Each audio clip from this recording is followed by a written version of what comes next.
আমি আজকে এলিট ফোর্সের ডগ স্কোয়াড থেকে আরম্ভ করে এই জায়গার যত কার্যকলাপ আছে এলিট ফোর্সে আমি আজকে সব কিছু ঘুরে গেলে দেখলাম দেখে আমি চিন্তা করতেছি যে ট্রাফিক সিস্টেম আমার মনে হয় এলিট ফোর্সের হাতে দিয়ে দেওয়া উচিত।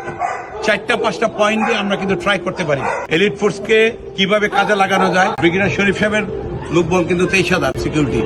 আমরা 4-5টা যেমন ফার্মগেট দিয়ে ট্রাই করতে পারি, গুলশান দিয়ে ট্রাই করতে পারি, বাংলা মোটর দিয়ে ট্রাই করতে পারি, কাকুলি দিয়ে ট্রাই করতে পারি।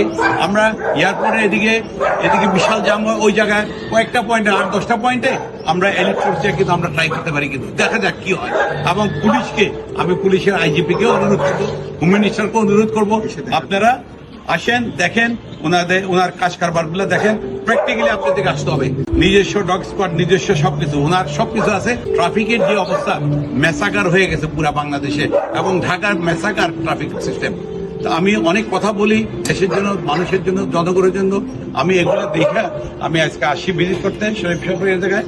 আমি চাই যে শরীফ সাহেবকে যেন কাজে লাগানো যায়, উনি একজন কাজের লোক, ওনাকে যেন